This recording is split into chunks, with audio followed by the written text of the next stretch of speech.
Olá, estamos de volta com mais um Missão Saúde na TV e desde já gostaria de agradecer a sua companhia, tanto você que nos assiste pela TV e também pelas redes sociais, pelo YouTube.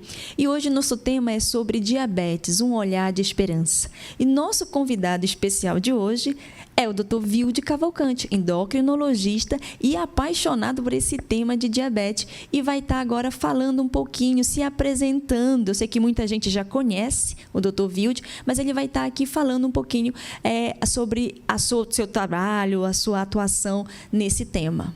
Olá, pessoal. É uma satisfação estar de volta aqui no Missão Saúde na TV. Mais uma vez hoje como entrevistado, né? E dando um pouco de entrevistador também, né?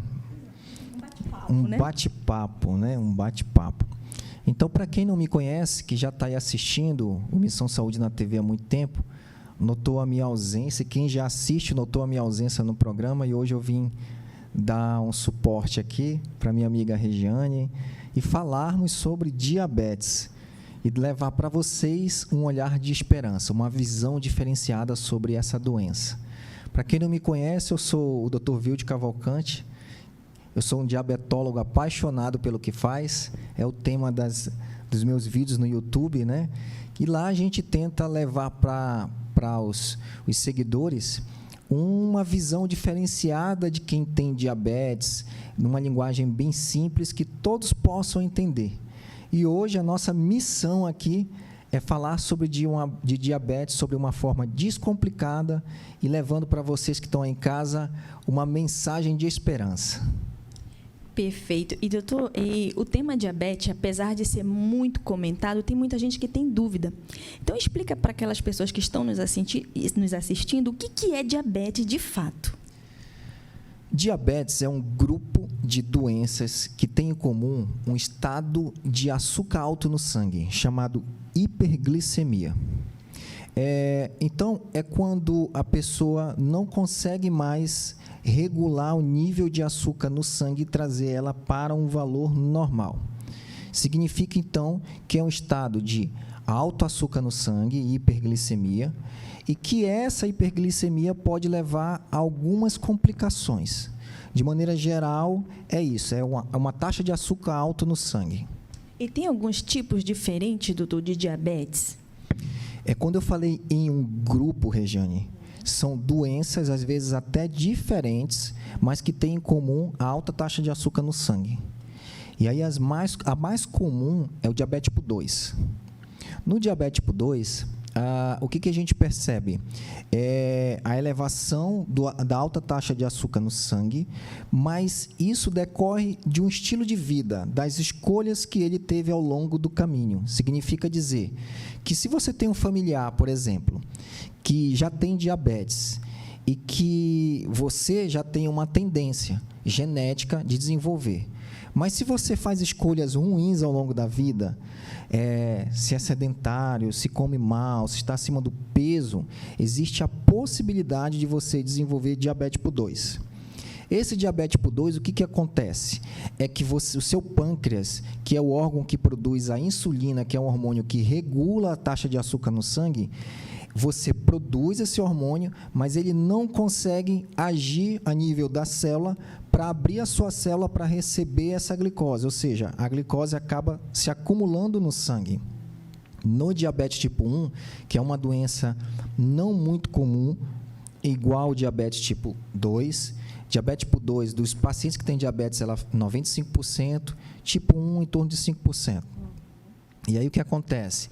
É que a criança ou jovem, geralmente são nessa idade, raramente adultos, mas pode acontecer, elas deixaram de perderam a capacidade de produzir o hormônio insulina. Então, o pâncreas deixou de produzir esse hormônio.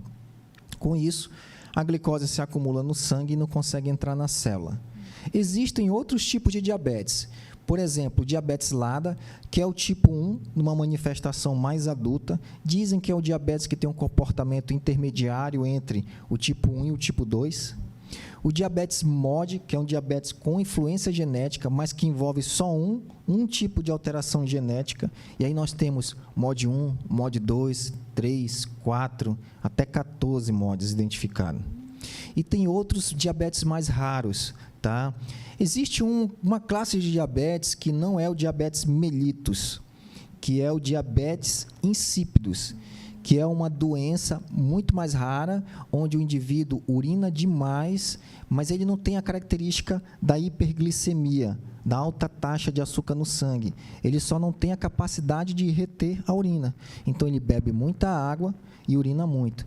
Eu tive uma família de pacientes que, se não tivesse tomando um remédio, que é um remédio bem diferente, cada um bebia em torno de 12 litros de água e urinava 12 litros de água por dia.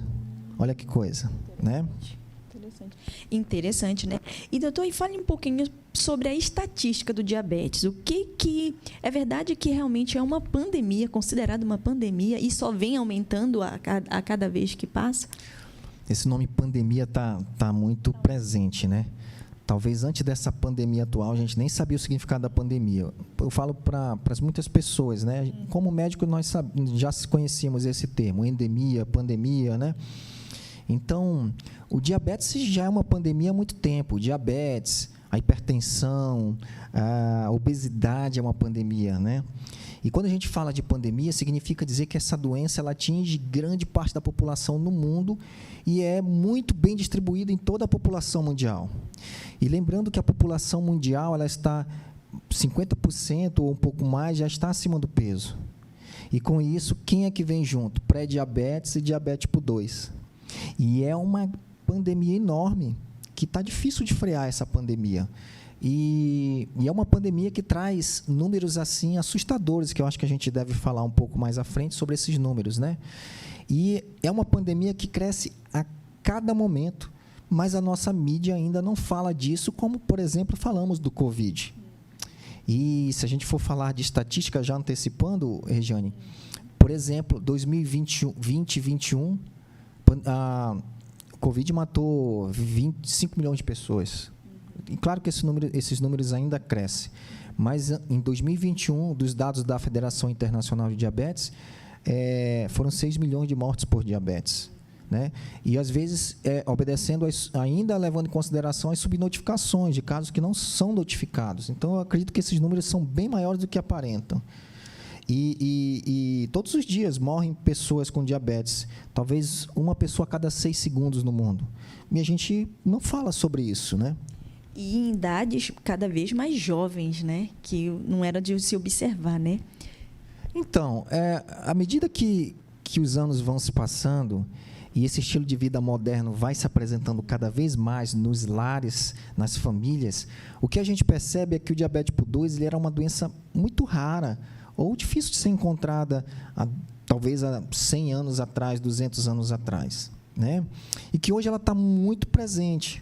E eu sempre digo assim, o seu avô, ele manifestou diabetes talvez aos 80 anos. Aí o seu pai aos 60, a sua mãe aos 45, 50, aí você, jovem, aos 35 anos, como foi o meu caso, onde eu apresentei pré-diabetes, né? E o meu filho, se eu não se cuidar, e a geração que vai vir, o que a gente vê hoje nos consultórios, crianças com obesidade, acima do peso, com colesterol alto e, pasmem, pré-diabetes, que era uma doença, que é o que antecede o diabetes tipo 2, que, na verdade, é uma doença, a mesma doença do adulto.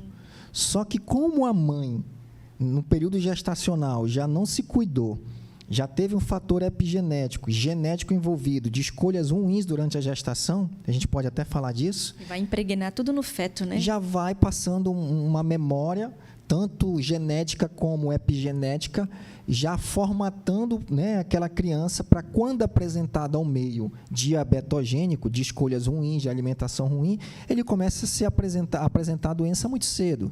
E qual é a repercussão disso? É o que a gente vai falar das complicações, Regiane.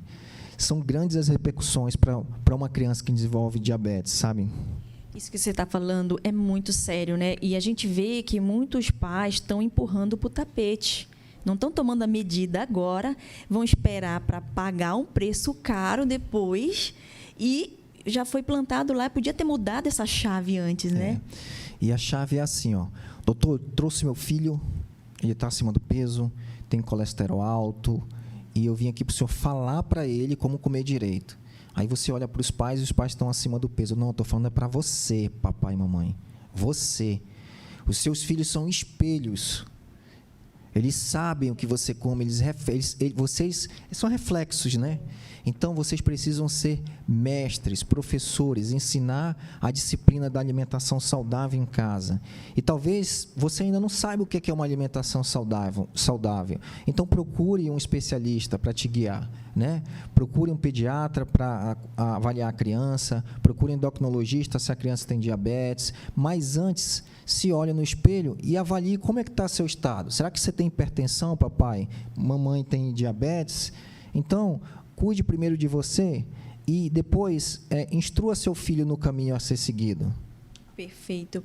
E, doutor, e aqui tem o seguinte, uma pergunta interessante. Como você vê o tratamento atual do diabetes? O que você acha que vamos conseguir frear essa doença? Eu acho que assim, Regiane, é um tema polêmico esse. Essa pergunta ela é polêmica, tá? O tratamento atual de diabetes, ele consiste, assim, nos guidelines que a gente fala das nossas diretrizes, ele vem lá assim, MEV, como primeira opção. MEV, ele vem bem pequenininho, mudança no estilo de vida, e aquilo a gente fala muito pouco. E ele já diz assim, ó, passe já a medicamentos. Aí o paciente tem um diagnóstico de diabetes, e ele vai para o posto de saúde tratar, e lá ele sai com uma medicação, glibenclamida e metformina, que é o que nós temos há anos aqui no Brasil, sem muitas opções no SUS. Esses medicamentos, o que eles fazem? O paciente sai de lá, toma um remédio, diz, doutor, remédio bom, controlou bem. E continua o mesmo estilo de vida. E continua o mesmo estilo de vida.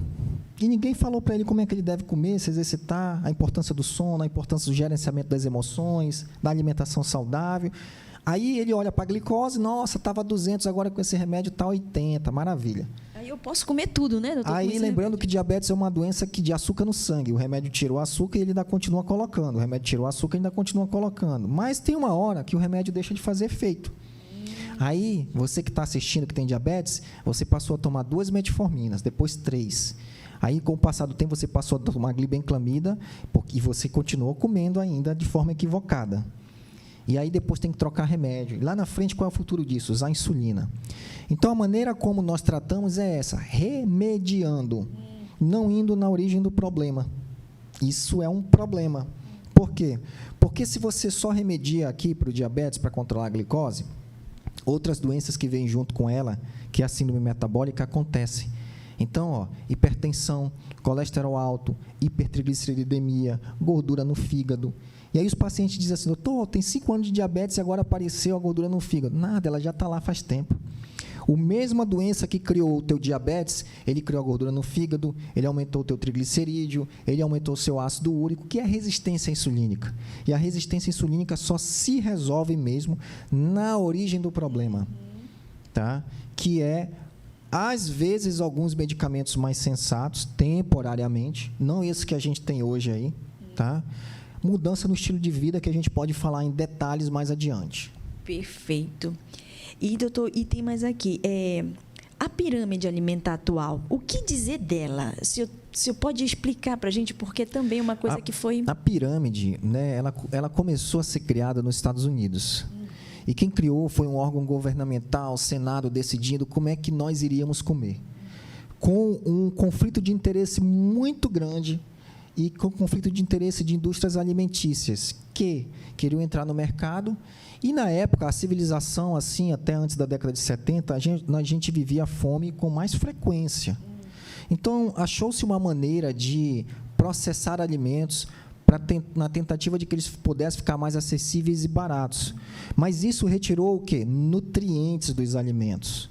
E aí, a base da pirâmide alimentar, ela foi conceituada baseada em um estudo de um cardiologista que disse que consumir ovos, consumir gorduras boas, até do abacate, do leite, aquilo era prejudicial e que pessoas infartavam naquele momento. E eles disseram assim, então agora vamos fazer uma dieta nova, onde nós vamos colocar a base, os carboidratos das indústrias alimentícias, porque o que vem da natureza não presta. Entendeu agora? Por isso que tem que ter muito cuidado, né? Muito cuidado. Só o que presta agora são carboidratos processados. E aí o que aconteceu da década de 70 para cá? O diabetes fez isso aqui, ó. explodiu. E o que aconteceu? Infarto, obesidade. Será que o homem antigo... Vamos nos reportar a 100 anos atrás, antes da pirâmide dos alimentos processados. Se passasse um drone numa praia de Copacabana, na década de 70, vamos na década de 50, você tentaria achar uma pessoa acima do peso. Raramente você iria encontrar. Pergunta se eles olhavam para essa pirâmide alimentar para comer. Não. Era o que se plantava antigamente. Pergunta se há 100 anos atrás, um homem caçador-coletador, ele olhava para a pirâmide e alguém ensinou, ele dizia assim, de manhã cedo, você vai, veja a pirâmide que está na tela, você vai comer pão, até 6 porções por dia de pão, batata, macarrão, farináceo, biscoito, né? Porque a pirâmide está dizendo para você comer isso aí, E aí, você vai colocar aquele azeite lá para cima, tá? Você vai colocar os legumes mais lá para cima, e quando que eles deveriam estar mais para baixo? Eles deveriam estar nessa pirâmide aí. Eu não estou dizendo aqui qual é a pirâmide ideal, porque assim, pirâmide também é querer padronizar. E a nutrição sabe disso, os nutricionistas sabem que isso precisa ser individualizado. É um outro erro, né, que foi imposto aí. É um outro erro. Padronizar como se todo mundo reagisse igual ao alimento. Perfeito. E como a gente está falando de diabetes, essa pirâmide aí é um dos maiores erros. E aí onde a doença foi criada?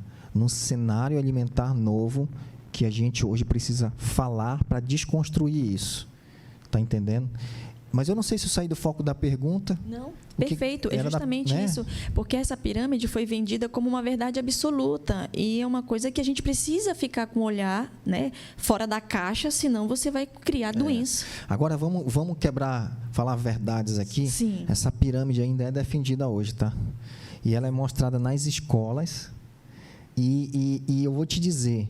E as próprias sociedades médicas ainda ilustram essa pirâmide como um padrão a ser seguido, tá?